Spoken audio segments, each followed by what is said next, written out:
तो साथियों नमस्कार, मैं भोले शंकर जोशी फिजियोथेरेपिस्ट।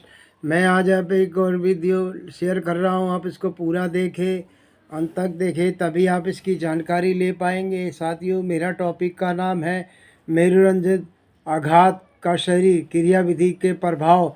मेरुरंजी एक बड़ी एक जैसे कि हमारी टेलीफोन की तार की तरह काम करती है, जिसमें दो तारों में से संकेत का संचार होता है। एक तरफ से दिमाग के प्रेरक संकेत मोटर सिग्नल शरीर के विभिन्न भागों तक जाते हैं, दूसरी तरफ से विभिन्न भागों को संवेदी संकेत सेंसरी सिग्नल दिमाग तक जाते हैं। संकेतों के इसी दो तरफ अवगन से दिमाग में परिवेश सूचना एकत्रित उचित कार्रवाई आदेश देता है।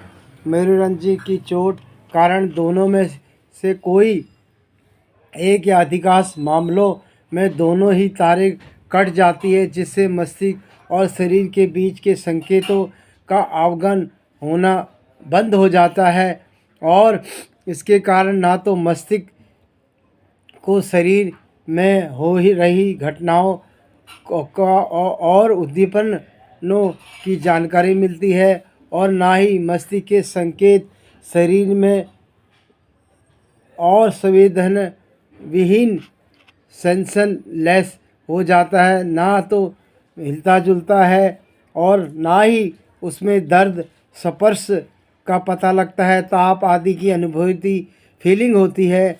मेरुरंजी का स्थिति या तो संपूर्ण कंप्लीट ट्रांसैक्शन होती है, जिसमें दोनों तारें कट जाती है, या अपूर्ण इनकम्प्लीट ट्रांसैक्शन अपूर्ण स्थिति में कोई भी एक तार पूरी तरह से क्षतिग्रस्त होने से बच जाती है, जिसमें संवेदना या गति के संकेत में से किसी एक आवागमन जारी रहता है। अधिकांश मामलों में दुर्घटना के समय स्थिति अपूर्ण होती है, जो अस्पताल जाने के दौरान घायल को सही तरीके से नहीं उठाने के कारण पूर्ण स्थिति में बदल जाती है।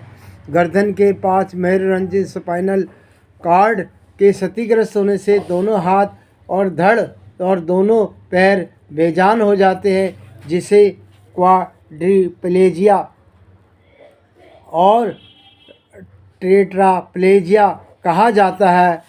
और छाती या पेट के स्तर पर मेरुरंजन का आघात के बाद दोनों पैर और धड़ का कुछ हिस्सा बेजान हो जाता है।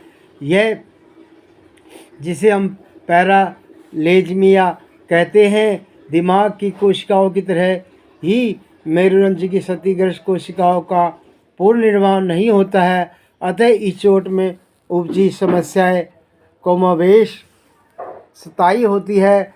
ऑपरेशन आदि से रीढ़ की टूटी हड्डी तो जुड़ जाती है, मगर क्षतिग्रस्त मेरुरंजन की मरम्मत नहीं हो सकती है। मेरुरंजन आघात के बाद आरंभिक चिकित्सा और ऑपरेशन आदि का उद्देश्य मेरुरंजन को की ओर क्षतिग्रस्त होने से बचाना होता है, ना कि क्षतिग्रस्त मेरुरंजन की मरम्मत करना होता है। मेरुरंजन आघात चिकित्सा का इतिहास पुराना है।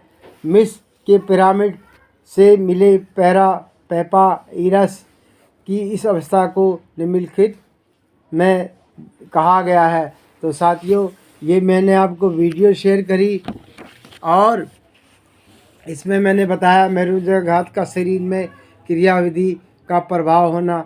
तो साथियों, ये ज़रूरतमंद लोगों को आप शेयर करें, कमेंट करें और लाइक करें। जो नए जुड़ रहे हैं वो सब्सक्राइबर करें। इसी प्रकार की वीडियो मैं आपको आगे भी देता रहूँगा। ज़्यादा ना बोलकर मैं अपनी बात को यहीं विराम कर रहा हूँ। अगले टॉपिक में फिर मिलेंगे। धन्यवाद।